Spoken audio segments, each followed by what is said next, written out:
Good morning, guys. It's actually 5 in the morning in South Korea, and this is going to be my last Symposium before I serve in military for my country.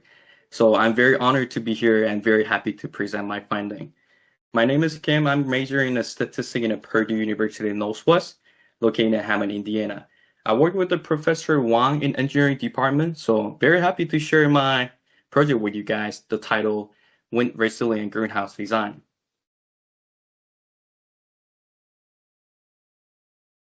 The greenhouse is essential for modern agriculture. It promised the constant quality of crops.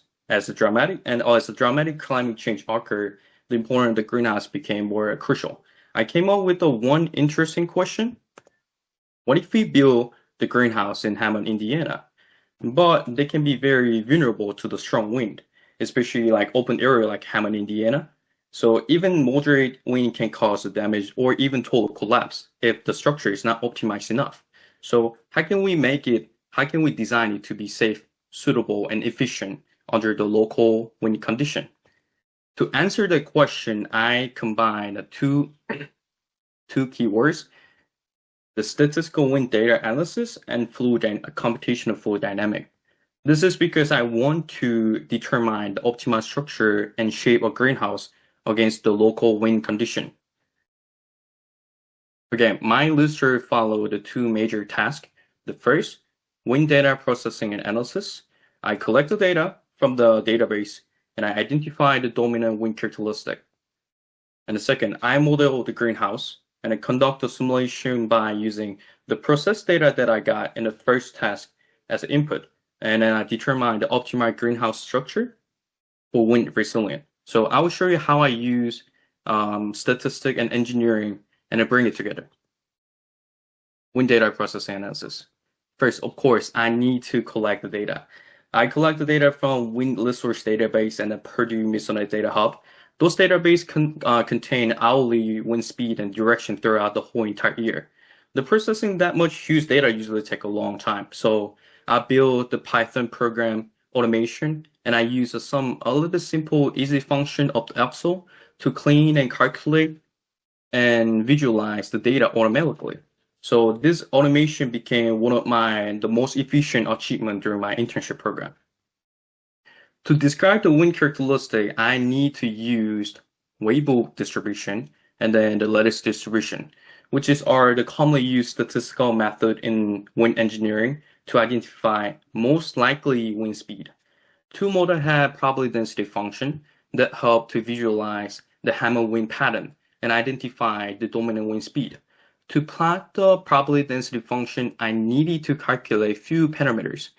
The Weibull distribution, for example, I needed to get K value, I needed to get C value. Now I can get the probability density function.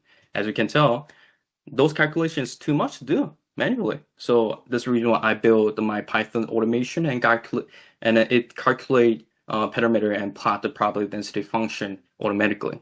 This is an example. I plot 2020 year Weibull distribution. As you can see, I got the wind speed, mean wind speed, and the wind direction average, peak probability density. As most importantly, I got the dominant wind speed. Also, I decided to divide the data by season. The spring, summer, I plot the function and get the dominant wind speed, similarly to the fall and the winter as well. Additionally, also I plot the monthly Weibull distribution specifically. By visualizing all data throughout the Weibull distribution, I could see yearly, seasonally, and monthly wind pattern that later became my reference case for my simulation. So at that point, I had pretty much enough information about the Hammond, Indiana wind characteristic. So I was pretty much ready to jump into safety simulation to explore how wind move around the greenhouse. I built the two-dimensional CFD model. It's basically a digital tunnel to visualize how airflow pattern look like. By following the general CFD setup standard from previous study, I set up the simulation domain with enough space around the greenhouse so the air can get through and pass through and exist smoothly. For the input of wind, I use the dominant wind speed from Hammond data analysis. This ensured that the airflow in my model reflect the realistic local wind condition. The purpose of setting was to create a reliable environment to observe how the wind interact on greenhouse structure. After I set all the domain, I create the mesh that split the simulation area into very small cells. Each cell track how the air move and how pressure change. The finer mesh give the smoother and more accurate flow result. So I apply more finer mesh nearby the greenhouse structure, like a roof and a wall. And then I use the parameter called pressure coefficient, which is a CP value. It represents how much pressure the wind applied to the greenhouse surface. So understanding CP value help to locate where the wind force acts on the greenhouse structure. So we're going to see on the next slide.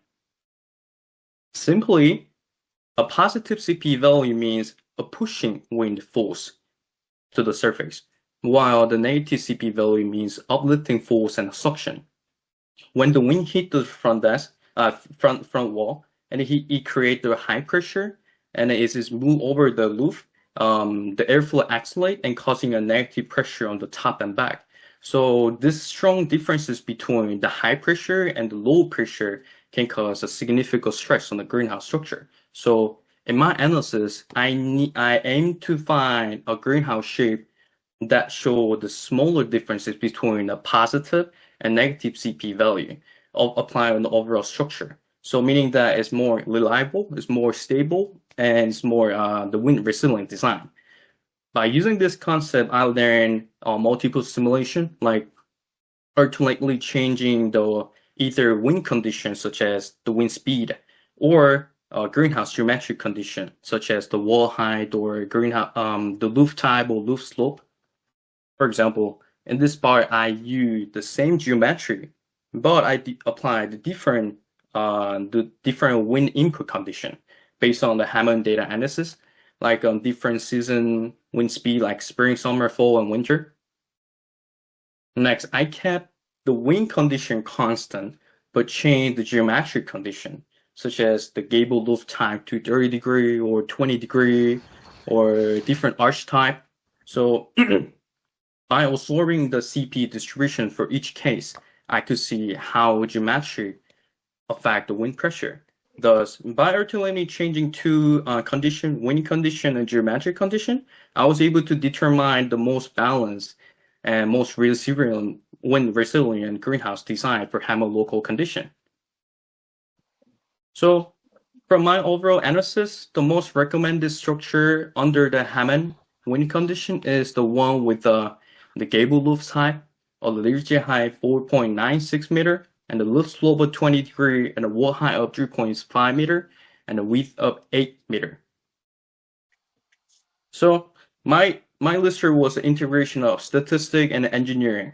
Technically, I learned this project taught me about how to use application Python and how to process the data, how to analyze the data, and how to plot and how to visualize the data.